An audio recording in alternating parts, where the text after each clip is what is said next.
E aí nós vamos dar sequência aqui no capítulo 3. Capítulo 3, vamos ler do versículo 7 até o versículo 30. É isso. Vamos ler do versículo 7 até o 30, irmãos. Temos aqui nessa parte, nessa sequência, três temáticas que eu vou trabalhar hoje, né? Mas aonde eu vou trabalhar mais é do versículo 20 ao 30. É o que eu irei expor, porque os assuntos aqui eles são bem no começo, né, do 7 ao 12, é bem repetitivo aqui, né? Marcos voltando sempre falar da obra de Jesus entre o povo, a obra dele de curar, de estar evangelizando, e a gente falou bastante disso aqui. Então, capítulo 3 do Evangelho de Marcos, a partir do versículo 7, vamos até o 30. Depois ele vai falar aqui, né? Depois que Marcos relata aqui do poder de Cristo de curar, de continuar curando entre as pessoas. Ele vai falar, né, da escolha de Jesus dos 12 apóstolos. Jesus separando dos seus discípulos 12 homens para serem apóstolos. Nós vamos ver essa questão hoje. E também a questão da blasfêmia dos escribas, né, que é do 20 ao 30. Então vamos começar a ler neste momento. Retirou-se Jesus com seus discípulos para os lados do mar. Seguia-o da Galiléia uma grande multidão, também da Judéia, de Jerusalém e da Idumeia, da além do Jordão e dos arredores de Tiro e de Sidom. Uma grande multidão, sabendo quantas coisas Jesus fazia, veio ter com ele. Então recomendou a seus discípulos que sempre lhe tivessem pronto um barquinho por causa da multidão, a fim de não o comprimirem.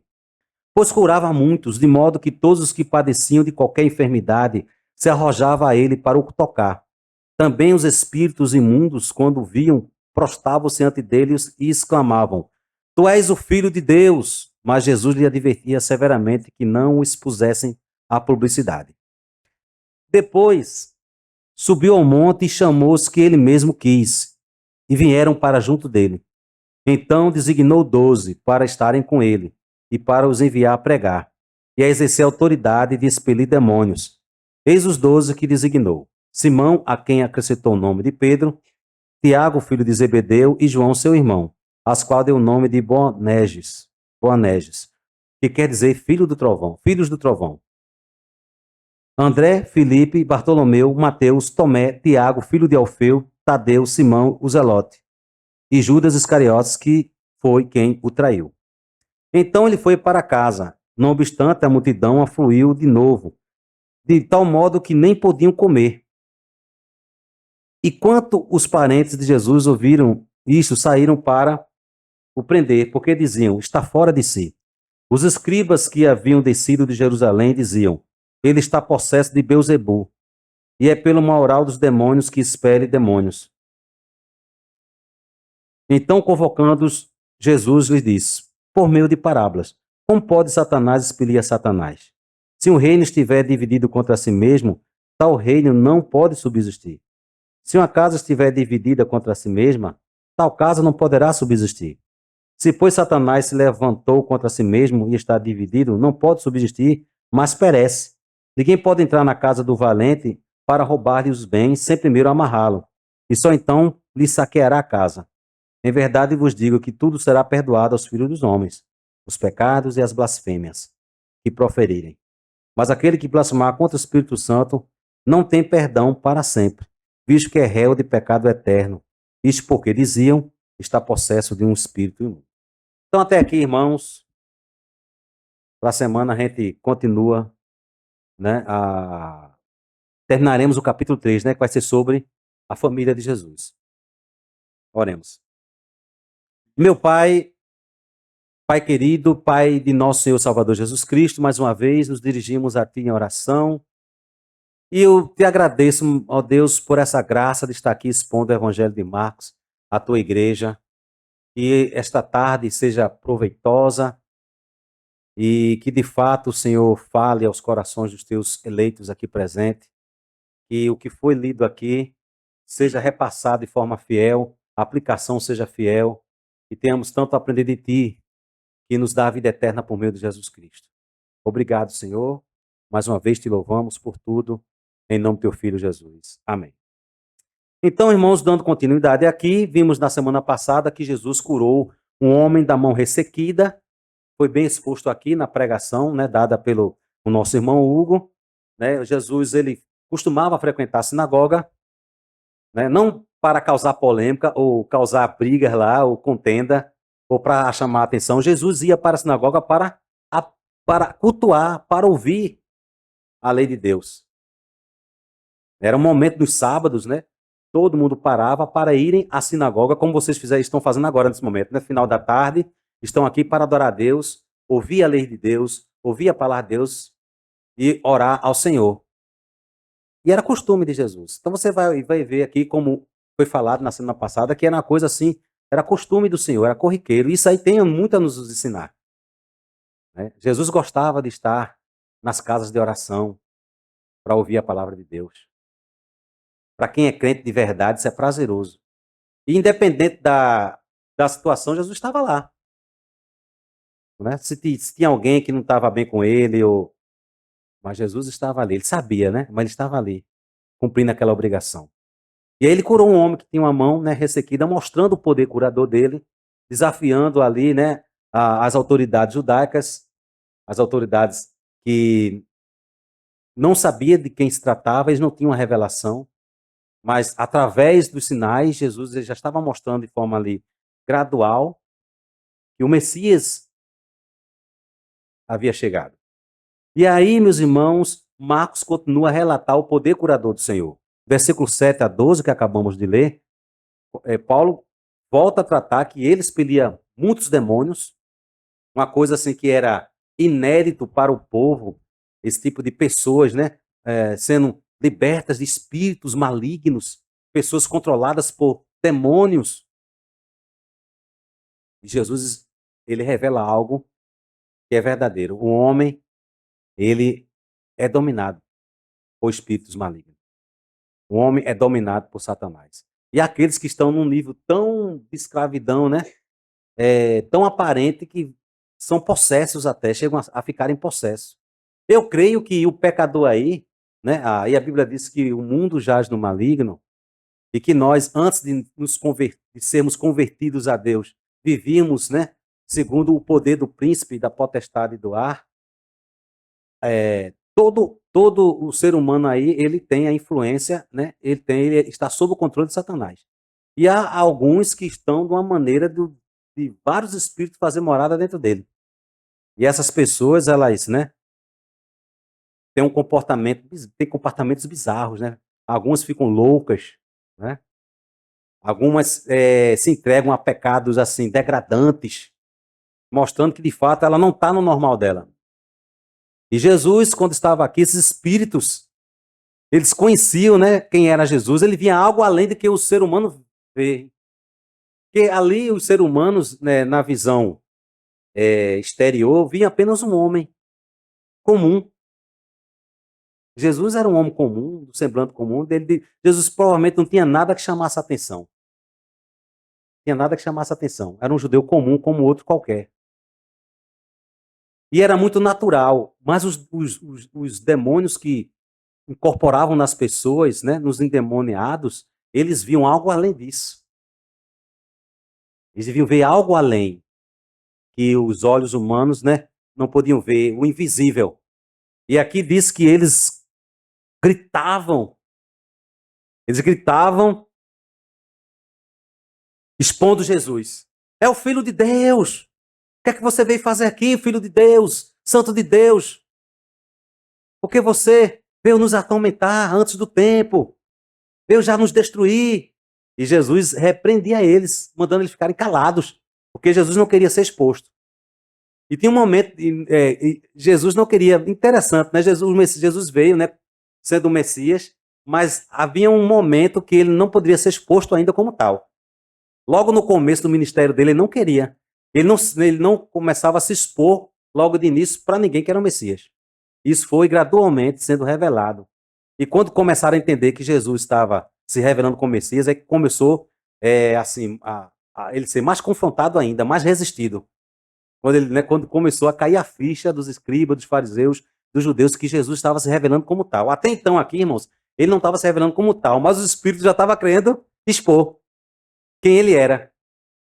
E Jesus estava proibindo. E o Espírito sabia que se tratava de alguém divino. Ali não era apenas um mero homem, era o Filho de Deus. Isso aí, meus irmãos, é uma identidade de divindade. Filho de Deus aqui não é como qualquer, como nós, né? Nós somos filhos de Deus, né? Através de Jesus Cristo, pela adoção do Espírito Santo, que nos coloca, né? Nessa posição de filhos adotivos. Os anjos são filhos de Deus também por criação, né? Foram criados por Deus e têm Deus como Pai por serem criaturas criadas diretamente por Deus. Mas Jesus, ele é filho de Deus não porque foi criado, mas é porque ele sempre existiu, foi gerado, não criado, né? Como diz o credo, que ele foi gerado eternamente do Pai. Ele sempre existiu no Pai. Ele sempre existiu com o Pai, como filho do Pai. E não tem como explicar isso, né? Deus sempre foi Pai por toda a eternidade. Ele nunca existiu sem seu Filho. Então isso aqui é um título, é uma identidade de divindade. Jesus, quando se diz que Jesus é filho de Deus, está dizendo que ele é Deus. É o próprio Deus. Mas ele mandava os espíritos se calarem. E ele libertava. Não tinha um endemoniado que não fosse liberto por Cristo. Todos, né, eram libertos dessa opressão, da possessão demoníaca. Lucas fala de Maria Madalena, que foi uma discípula fiel. Ela andava com Jesus para todo que é lugar. Ela passou a andar com Jesus. Não há detalhe, né? Interessante que aí fora há uma conjectura de que ela era uma prostituta, né? Em filmes, em novelas bíblicas. Mas a Bíblia não relata isso. Fala que ela era possessa, que ela tinha 7 espíritos malignos. A Bíblia fala isso, que ela era uma mulher que tinha 7 espíritos malignos e que Jesus libertou ela. Então, assim, aí você conjectura, né? Talvez ela fosse uma mulher louca que jogava pedra nas pessoas, né? Que as pessoas tinham medo, uma doida na rua. Não sei quantos já viram aqui, né? Pessoas na rua jogando pedra, malucas, né? E era um espírito dominando aquela pessoa. Jesus a liberta. E ela fica devota, uma discípula devotada. Onde ela se tornou discípula de Jesus, você vai ver ela andando com Jesus para tudo que é lugar. E ela foi a primeira pessoa a ver Jesus ressuscitado. E que recebeu a incumbência de falar para os discípulos a mensagem. Que coisa, né? O privilégio que essa mulher teve de andar com Jesus e de ser uma testemunha ocular da ressurreição do nosso Senhor. Então Jesus, ele evitava publicidade, ele não queria reconhecer, ele não fazia nada para ter reconhecimento, uma das coisas, né? De Jesus Cristo, não era isso, ele curava porque ele, de fato, estava com a missão de libertar as pessoas. Não era reconhecimento. E até aquele momento ele não queria ser conhecido como Messias ainda. Ele não queria ser revelado como Messias. Ele não queria. Aí vai chegar um momento, irmãos, que ele já vai começar a aceitar ser chamado de Messias e vai já verbalizar que é como tal. A gente vai encontrar isso na Bíblia aos pouquinhos, Jesus já chegando no momento de já verbalizar que ele é o Cristo, que ele é o Messias. E aí, Marcos segue, né, ao narrar aqui que Cristo, ele continuava fazendo muitas curas e havia muita gente, né, atrás de Jesus. Jesus não tinha paz, né, assim de ficar sozinho, que era multidões e multidões, que não dava sossego a ele, a ponto dele nem comer, tem nem um descanso para se alimentar. Havia momentos que ele tinha que se esconder do povo, até dos discípulos, porque era muito procurado, né, por conta das curas, todo mundo queria. Quem é que não queria, hein? Saber, um homem ali cura qualquer doença. Vai todo mundo atrás. Mas ele veio para isso, né, como diz, né, quando diz que ele tomou sobre si as nossas enfermidades, está se referindo a isso aí também, não só na cruz, mas também ao curar as pessoas. Jesus está mostrando, como eu falei em sermões anteriores, ao curar, ele está mostrando que ele é que vai trazer a solução para a humanidade e acabar com todas as doenças. Haverá um mundo sem doenças. Um mundo onde Cristo vai reinar, né, de fato como rei designado por Deus. E aqui esse reino não é pleno, a gente espera pela fé. Jesus já inaugurou esse reino, mas ele reina dos céus. E aí haverá um tempo que todas as doenças elas terão fim. Não haverá mais ninguém endemoniado, nem ninguém sofrendo de enfermidade.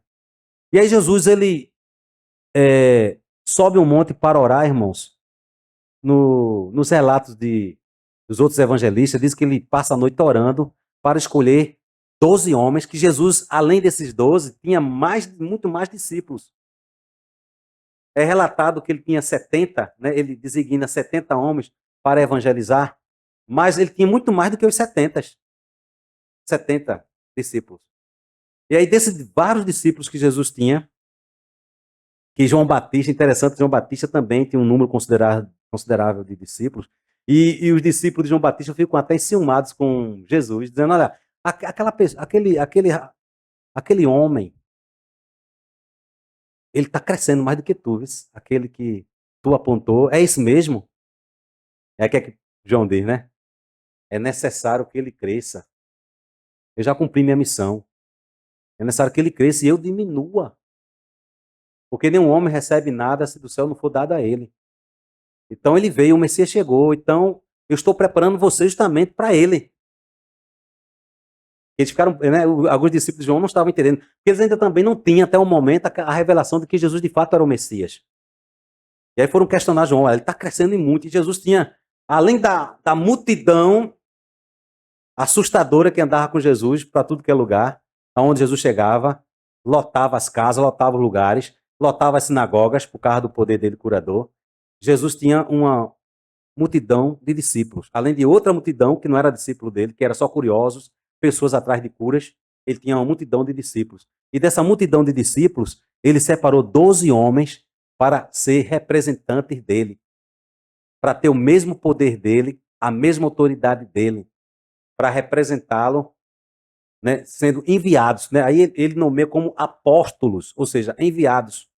Eram homens que teriam a mesma autoridade de Cristo. E aqui tem os 12, né? E aí ele chama para exercer essa autoridade de Cristo com o poder dele, para expelir demônios e curar. Então veja que não era para todo mundo isso. Não é todo mundo que vai fazer, que vai curar.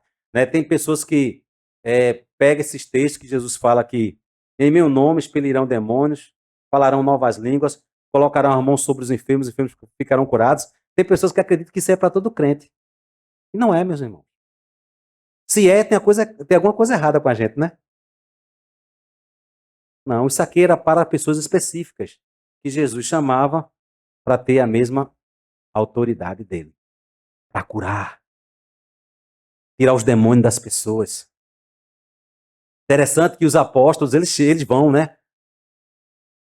Com o poder curador de Jesus e voltam admirados. Voltam admirados, dizendo assim, ó, Senhor, de fato os demônios estão nos obedecendo. De fato, as pessoas estão ficando curadas. Que imagina você receber esse poder de Jesus. É uma coisa muito grande, né? Uma coisa magnífica, maravilhosa. Mas não era para qualquer um. E aqui tem os nomes, né, meus irmãos? Que a gente acabamos de ler, né? Tiago, filho de Zebedeu, Simão, que Jesus passou a chamar de Pedro, João, André, Felipe, Bartolomeu, Mateus, Tomé, Tiago, Tadeu, Simão, outro Simão, né, que é o Zelote, e Judas Iscariotes. Zelote aqui porque Zelote era um partido político que queria, os Zelotes, né, que queria tomar o poder à força, pela violência, confrontar os romanos, os Zelotes. Eles eram de guerra, eles eram de conflitos, né? Eles tinham até como fosse um grupo guerrilheiro. Eles treinavam um grupo de guerrilheiros para, em determinada ocasião, brigar com os romanos, com os soldados. Esses zelotes aqui. E Jesus chamou um zelote. Eu acredito que esse zelote aqui, ele deve ter ficado no começo um pouco frustrado com Jesus, né? Assim, que Jesus sendo o Messias, ele achava que, o Messias chegou, provavelmente. E aqui, irmãos, temos o nome dos 12, né? A qual Jesus conferiu essa autoridade de apóstolo. Alguém que tem a mesma autoridade dele. Com a missão de pregar com a mesma autoridade de Cristo. Hoje não temos mais esses homens. Né? Eu já preguei aqui em outras ocasiões, tive oportunidade. Não existe mais apóstolos. A igreja presbiteriana, ela não acredita mais. Não é porque a gente não acredita, é porque temos a certeza de que acabou. Eram homens especiais, diferenciados. Eles não só tinham a mesma autoridade de Cristo para pregar e curar, como eles eram inspirados pelo Espírito Santo. Eles nos deram o Novo Testamento.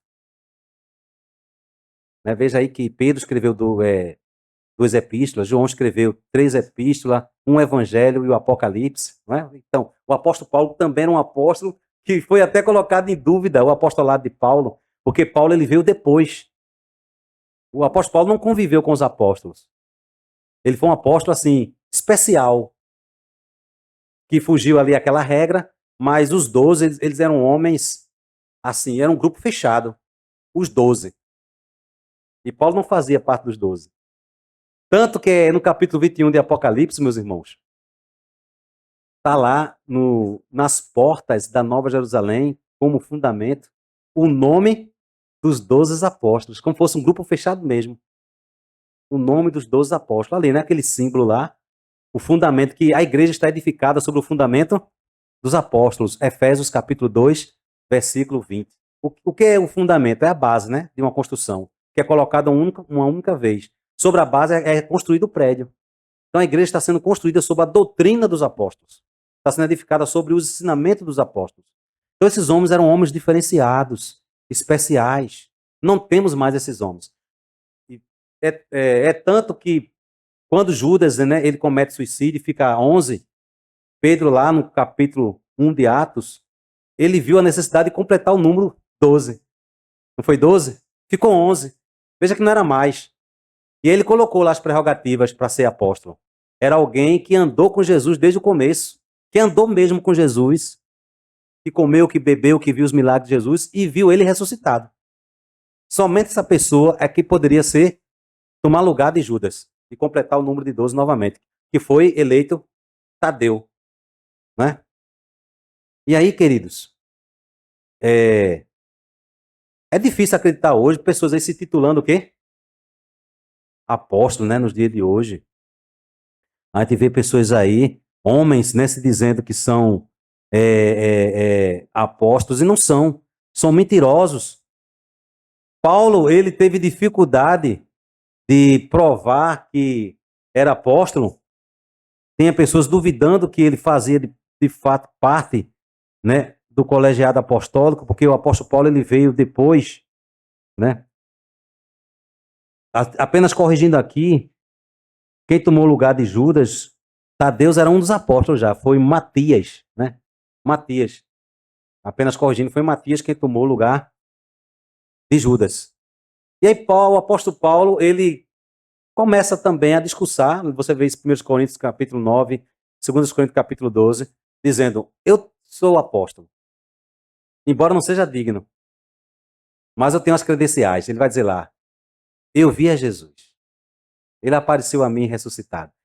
1 Coríntios capítulo 15, ele vai discursar sobre a ressurreição e diz que Jesus apareceu a ele e chamou ele para ser apóstolo. Olha, questione a Cristo, né? Mas foi ele que me chamou. E eu tenho as credenciais também. Quais eram as credenciais? Operar milagres, operar sinais, operar prodígios. Que eram coisas que estavam ligadas aos apóstolos. Não era para qualquer um. E Paulo tinha esse poder curador. Então, quando você vê esses homens, esses homens hoje dizendo assim, eu sou apóstolo, não acredite, nem vá atrás dele, não escute esses homens. São falsos apóstolos. E você pode notar que as doutrinas desses apóstolos aí são doutrinas estranhas, né? A maioria das doutrinas que eles pregam não é a doutrina dos apóstolos, não. Pode observar. Eles pregam, uma boa parte deles pregam uma doutrina chamada teologia, né? É ligada à teologia da prosperidade, que o crente não adoece, que o crente não pode... o crente tem que estar sempre prosperando financeiramente. Você veja uma doutrina estranha que esses ditos apóstolos pregam. Um evangelho assim, de vitória, né? Um evangelho de glória. Eles não pregam a cruz de Cristo. E ficando riquíssimos. A maioria dos apóstolos a maioria deles, todos eles milionários. Com carros caros, né? Com apartamentos luxuosos, usando, né, do título de apóstolo para tirar dinheiro das pessoas. E muita gente sendo enganada por esses pseudo-apóstolos. Então, temos aqui que Jesus escolheu nesses apóstolos para andarem com ele. Né? A partir aqui do capítulo 3, Marcos, ele nos traz esse registro que os outros evangelistas também fazem a questão de dizer. Depois ele fala aqui, irmãos, a partir do versículo 20, né? Que Jesus foi para casa, né? Uma multidão de novo atrás dele, que ele não podia nem comer. A casa ficava lotada. Imagina aí, ter que trancar a porta, o pessoal lá chamando, abre aí, lotava a casa. Jesus não tinha. Para ele descansar, ele tinha que se esconder das pessoas, porque ele não tinha paz. Até os parentes, Jesus tinha os parentes, os irmãos dele, né? Ficaram escandalizados com isso. Imagina você ter um parente seu, um irmão seu que cresceu com você, de repente vira um profeta, cheio de pessoas seguindo ele. Você, né? Isso era assustador para os irmãos de Jesus. Quem vai ver isso sobre a família de Jesus, né? Jesus tinha irmão, Maria, ela teve filhos com José, que a Igreja Católica nega, né? Essa doutrina. Jesus teve irmãos, não era primos. A Igreja Católica vai dizer que era primo, né? Nós vamos ver isso domingo que vem. E aí os parentes de Jesus aqui provavelmente, né? Os irmãos dele, talvez até primos também, as tias, os tios, ficaram escandalizados, até assustados com isso. E disseram, vê que coisa, irmãos, ele está louco, está fora de si. Ficaram confusos. E eles estavam acostumados com aquele menino que cresceu, né, com José, na carpintaria de José, trabalhando ali, construindo casa, construindo, né, fabricando móveis, fazendo telhado. E aparece de repente com uma multidão. O que foi que aconteceu? Com certeza, Jesus, o que foi que houve? Pare com isso. As autoridades judaicas não vão olhar você com bons olhos. Onde foi que você aprendeu isso? De onde foi que você tirou isso? Eles ficaram confusos, assustados, escandalizados, vendo Cristo andando e voltando. Imagina, Jesus morava aqui no bairro Loteamento Conceição, saiu. Você conhecia aquele vizinho da carpintaria aqui? Depois de alguns meses, Jesus volta, uma multidão de gente na mesma cidade andando para a casa dele.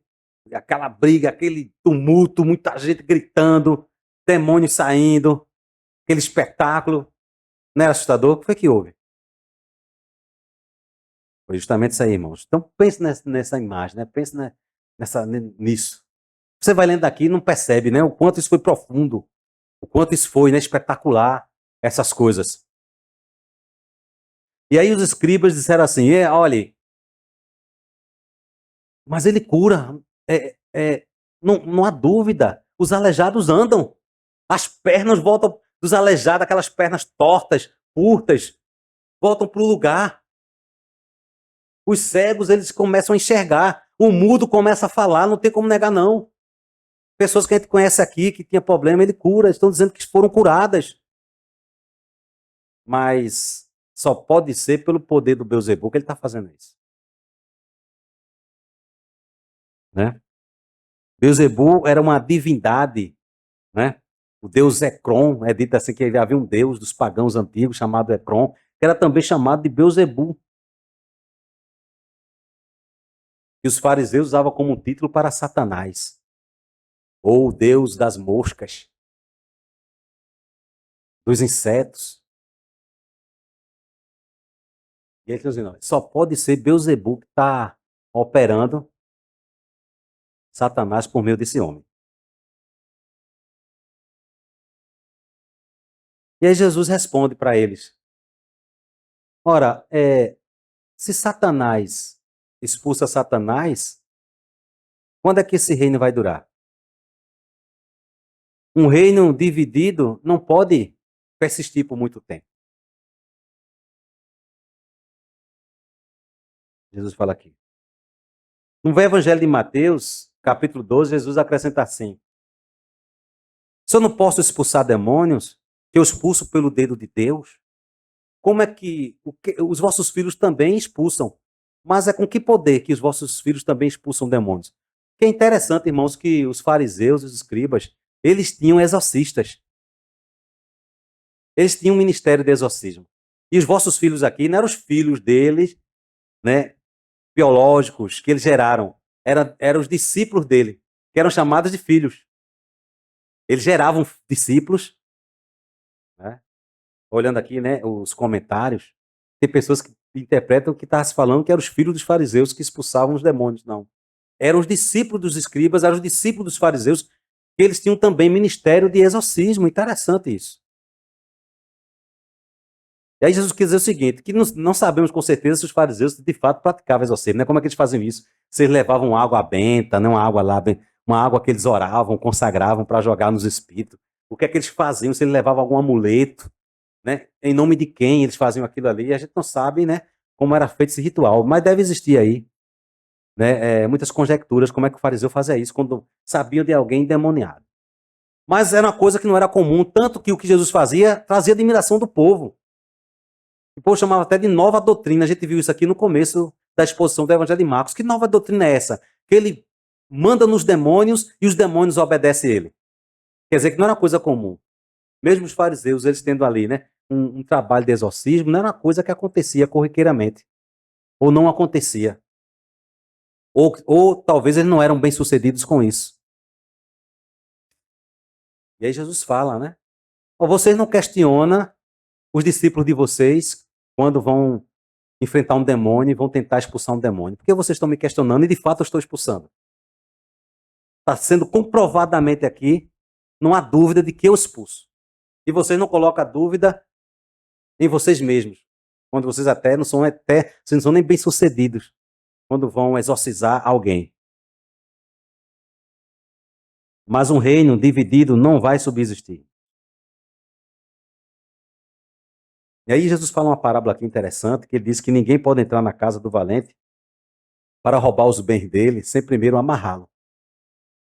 O ladrão não vai entrar na casa de uma pessoa sem primeiro render ela, né? Com a arma, colocar ela presa num banheiro, no quarto, ou amarrá-la. Não é assim? E aí sair roubando a casa dela todinha. Mas Jesus fala que ele se coloca aqui como esse valente.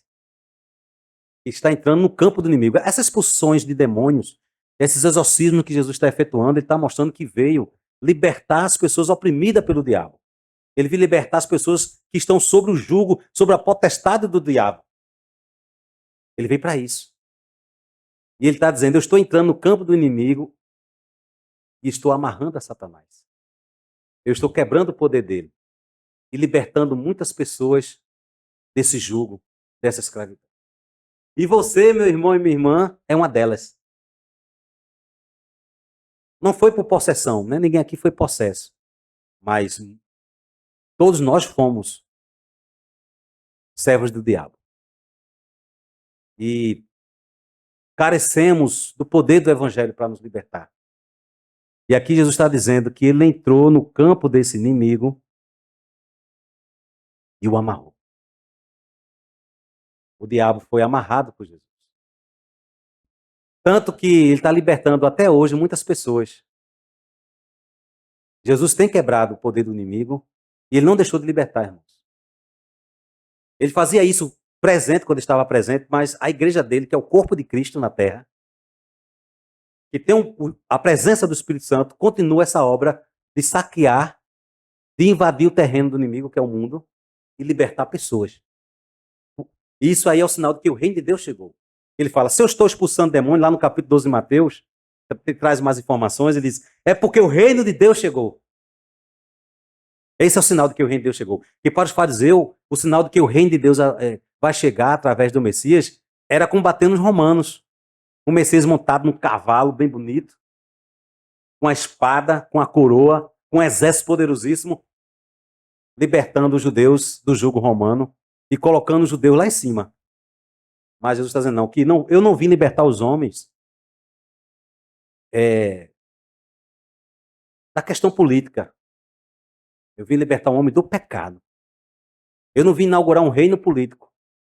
E Jesus se recusou. Lá em João capítulo 6, é bem claro. Eu não vim aqui organizar um reino político. O meu reino é dos céus. O meu reino é daqui desse mundo. Jesus falou para Pilatos. Jesus reina é dos céus, irmãos. A nova Jerusalém não é a Jerusalém que nós devemos almejar, não é da terra. Essa Jerusalém aí, que a gente vê aí todo dia na televisão, cheia de guerra, não. A Jerusalém é do céu. Da onde aguardamos o Salvador, o Senhor Jesus Cristo. Filipenses capítulo 3, versículo 20. E aqui tem uma coisa interessante, que é um texto até difícil, que os fariseus começaram a atribuir o poder de Jesus de expulsar o demônio a Satanás. Jesus estava expulsando o demônio pelo poder do Espírito Santo. E aí Jesus fala aqui o seguinte: em verdade vos digo que tudo será perdoado aos filhos dos homens, os pecados e as blasfemas que proferirem. Mas aquele que blasfemar contra o Espírito Santo não tem perdão para sempre. É réu de pecado eterno quem blasfema contra o Espírito Santo. Isto diziam, isto porque diziam. Aí ele vai explicar por quê. O que é essa blasfêmia contra o Espírito Santo? Está possesso do espírito imundo. Eles estavam dizendo que o espírito que Jesus possuía, que era o Espírito de Deus, para libertar as pessoas, era um espírito imundo. Veja, irmãos, primeira coisa que você tem que aprender, e aqui está bem claro, que a blasfêmia contra o Espírito Santo não é você desacreditar no dom de língua hoje, né? Que acontece. Ou nas profecias que as profetadas que andam acontecendo no meio pentecostal. Ou aquelas bizarrices, né, que vão muito além de falar em línguas, em outras línguas, ou profetizar. E tem lugares aí, né, movimentos evangélicos que as pessoas ficam lá rodando, caindo no chão, caindo na gargalhada, coisas bem bizarras. E aí você duvidar disso, é o que eles dizem? Que nós estamos o quê? Blasfemando contra o Espírito Santo, porque estamos atribuindo, né, estamos caçoando de coisa que é do Espírito Santo. Nada disso. A gente tem certeza pela Bíblia que o que eles fazem não é do Espírito Santo. Não é do Espírito Santo. Diferente de Jesus. Né? Essas obras aí que as pessoas fazem nessas igrejas malucas. Tem gente que fica assoviando, dizendo que está assoviando pelo Espírito Santo. Tem gente que baixa um espírito de macaco nele, fica pulando feito macaco dentro da igreja. Coisas bizarras mesmo. Não é que você ri, você está acostumado a ver na internet. Aí você é obrigado a crer, se você não crer, aí ele vai dizer, está blasfemando contra o Espírito Santo, se você falar mal. Não é isso. Não é isso, irmão. A Bíblia manda a gente ter discernimento. Não está lá em primeira, Pedro fala isso. Tanto no capítulo 2 como no capítulo 4 da sua primeira carta, que nós não devemos acreditar em qualquer espírito. O crente tem que ter discernimento. Mas provar os espíritos se eles procedem de Deus. Você tem feito isso quando vê um pastor pregando, alguém falando em línguas, né, se é línguas genuínas, alguém que diz que está profetizando, alguém que quando cai no chão fica ali batendo as pernas, dando cambalhota na igreja. Você tem que ter discernimento se aquilo vem de Deus. Quem está mais próximo de blasfemar contra o Espírito Santo é essas pessoas. Porque se o que elas estão fazendo não é do Espírito Santo, e elas estão dizendo que é do Espírito Santo, elas estão cometendo pecado grave. Porque lá no capítulo 18 de Deuteronômio, que diz que se alguém se autodenomina profeta e diz coisa que eu não mandei ele dizer, faz coisa que eu não mandei ele fazer, esse profeta é soberbo e tem que ser morto por apedrejamento. É coisa séria, irmãos. Você atribuir, fazer coisas na igreja dizendo que é de Deus sem ser. Falar coisas que não é de Deus dizendo que é de Deus. Eis que o Senhor me falou. Isso é muito sério, você está falando isso. Eis que vem a minha palavra de Deus. E Deuteronômio 18, Deus fala isso com seriedade. Aquele que presume ser profeta e falar palavras que eu não coloquei na boca dele, dizendo que foi eu que coloquei, essa pessoa é soberba, é presunçosa, é mentirosa, tem que ser morta. Veja como é grave. Deus mandava punir com pena capital, pena de morte. Era muito grave isso. Eu acredito que ninguém gosta aqui que alguém chegue por aí falando coisa que você não disse. Alguém gosta? Eu acredito que vocês até já se envolveram em confusão por causa disso, né? De alguém falar coisa que você não disse, atribuir coisa que você não fez. Imagina Deus, santo. Você está atribuindo obras, e essas bizarrices aí que veja um Deus grande, um Deus tremendo, um Deus infinito, um Deus sábio, um Deus santo. Você está atribuindo certas práticas que até são bizarras, cômicas, dizer que é de Deus. O camarada está pulando na igreja como um carneirinho, berrando. E dizendo que aquilo é de Deus. Né? Não é. Não é. E aí eu tenho certeza que eu não estou blasfemando contra o Espírito Santo ao duvidar dessas coisas, ao criticar, que a Bíblia manda a gente, nós, né, irmãos, a igreja, ela provar os profetas que aparecem aí. Não acredite em tudo, todo aquele que fica por aí dizendo que é profeta. Isso é bíblico. Provar os profetas. E um dos dons que nós temos que buscar é o dom de discernir os espíritos. A gente até está estudando aqui sobre os dons espirituais na quarta-feira. É um dos dons. Ter discernimento se aquela pessoa está sendo verdadeira, se ela é de Deus. Você não deve acreditar em qualquer pessoa que fala em Deus. Nem todos que me dizem Senhor, Senhor, entrará no reino dos céus, né? mas aqueles que fazem a vontade do meu Pai que está nos céus. Porque muitos andam de mim dizendo naquele dia, Senhor, Senhor, não profetizamos em teu nome? Em teu nome não expelimos muitos demônios? E em teu nome não fizemos muitas maravilhas? Eu direi explicitamente para as pessoas, eu nunca vos conheci.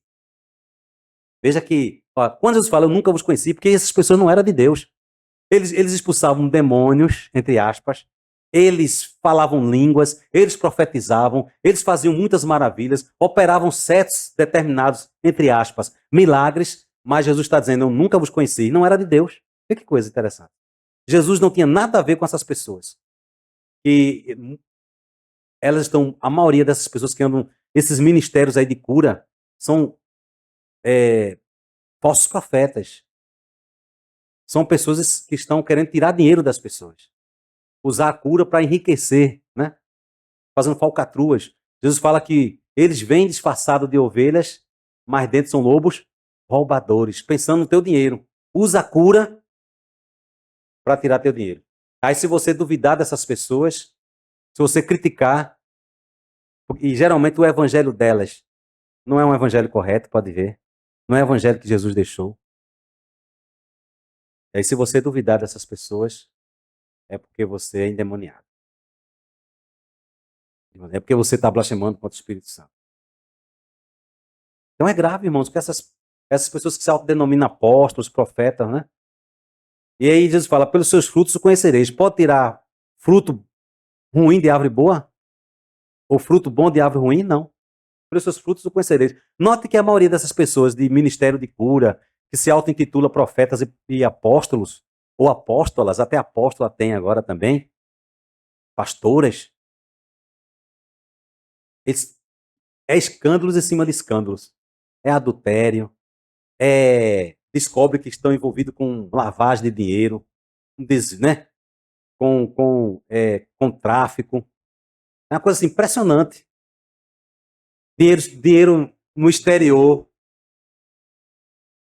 E aí se cumprindo a palavra de Cristo, não é a palavra que se cumpre. Só não vê quem não quer ver. E aí Jesus fala que aquele que blasfema contra o Espírito Santo é réu de pecado eterno. É uma coisa séria. Porque Jesus falava assim, porque eles estavam dizendo que o que Jesus estava fazendo era pelo poder do diabo. Jesus chamou isso de blasfema contra o Espírito Santo. É interessante, irmãos, que Jesus fala que toda blasfêmia é perdoada, mas essa daqui não. Veja que Paulo ele era blasfemador. Lá no capítulo 1 de Timóteo, no capítulo 1 de Timóteo, versículo 13, Paulo diz que na ignorância dele, ele era blasfemador. Ele falava mal de Jesus. Ele devia dizer coisa pesada. E lá em Atos 26, versículo 11, ele diz que obrigava até os discípulos de Jesus que ele prendia a blasfemar também. Blasfeme, fale mal de Cristo agora. E Deus perdoou ele. Mas ele diz, eu fiz isso na ignorância. E Jesus fala que todos os pecados e todas as blasfemas que os homens preferirem será perdoada. Mas a blasfema contra o Espírito Santo não será perdoada nem aqui, neste mundo, nem no mundo por vir. Porque a pessoa que faz isso é réu de pecado eterno. Mas uma coisa que eu quero detalhar aqui, que é interessante, sobre esse pecado. Lá em Mateus é bem mais detalhado, assim. Jesus fala o seguinte, quem blasfemar contra o Filho do Homem, né, tem perdão, mas quem blasfemar contra o Espírito Santo não tem perdão. Uma dúvida. Filho do Homem, Espírito Santo, mas a segunda pessoa da Trindade e a terceira, não é um só Deus? É mais grave pecar contra o Espírito Santo e menos grave pecar contra o Filho do Homem? Eu já vi até pessoas, né, fazendo até uma distinção. Tá vendo? Olha, o Espírito Santo é mais, assim, acho que tem uma graduação melhor do que o Deus Filho. Que você pode blasfemar contra Deus Pai, pode blasfemar contra Deus Filho, mas só não pode blasfemar contra Deus Espírito Santo. Tá errado isso. Não é isso que o texto diz. O texto até não diz que pode blasfemar contra Deus Pai. E outra coisa, não pode blasfemar contra nenhum dos três. Né? Não pode. Então, o que é que Jesus quer dizer aqui? Né? Que a gente tem que parar para pensar direitinho. Ele fala contra o Filho do Homem. E o Filho do Homem é Deus na sua revelação em carne. Enquanto Jesus estava em carne, em homem, Ninguém sabia de quem se tratava. Aí falava mal. É como você começa a maltratar uma autoridade, sem saber que ela é uma autoridade. Ou um dono da casa, você começa a falar ele como se fosse qualquer pessoa, você totalmente na ignorância, depois que cai sua ficha, que estava falando com o prefeito, estava falando com alguma autoridade. E até pede perdão por isso. Pela forma como você tratou aquela pessoa que não devia ser tratada. E aí Jesus, ele não recebia tratamento de filho do homem, do Messias. Ele não era tratado como Messias. Porque as pessoas não sabiam de quem tratavam. Né? Ele foi tratado, Jesus era pouco tratado dignamente como Messias. E ninguém sabia. E as pessoas falavam mal, blasfemavam mesmo contra ele, porque não sabia de quem se tratava. Era ignorante a respeito da identidade de Cristo. Um episódio que Jesus foi tratado como Messias e recebido por meio de uma multidão foi quando ele entrou como montado no jumento. As pessoas recebendo ele como rei, com palmas na mão, com festas, louvando, cantando hosanas ao Senhor. Ali as pessoas já tinham uma ideia de que se tratava do Messias. Mas ele está dizendo aqui que a pessoa, na sua ignorância, nós não podemos blasfemar contra Deus, irmãos. O Espírito Santo e a pessoa do Filho e do Pai, eles são um único ser, que é o ser de Deus. Eles são iguais. Acabamos de ler aqui no Credo de Atanásio. Eles são iguais. São um só Deus. Então, quem blasfema contra o Cristo está blasfemando contra o Espírito Santo e contra o Pai. O pecado específico aqui que Jesus está falando, que é um pecado eterno, era dos fariseus e dos escribas, que era um pecado histórico. Ou seja, para cometer esse pecado aqui, Jesus tinha que estar presente, curando, fisicamente presente. Ele está aqui presente? Alguns teólogos chegam à conclusão que esse pecado ele hoje não é mais cometido. Por quê? Porque Jesus não está aqui mais curando para você atribuir a obra dele ao demônio. Era um pecado histórico, era num contexto histórico. E Jesus estava ali, dando vista aos cegos, curando o leproso, curando o aleijado, fazendo o mudo falar, e as pessoas dizendo que era o diabo. Ali sim. E aí hoje esse pecado, ele é quase que impossível cometer. A gente pode cometer um pecado semelhante. Um pecado semelhante que de fato não vai ter perdão é a pessoa que morre na incredulidade. Que não quer se submeter a Cristo, que não aceita a Cristo, que não se arrepende dos seus pecados. Vai ter perdão para essa pessoa? Não vai ter. Lá no dia do juízo, se ela querer misericórdia, não terá, porque ela ouviu o evangelho, ela resistiu ao evangelho, ela não vai ter misericórdia porque ela teve a oportunidade de perdão e não quis.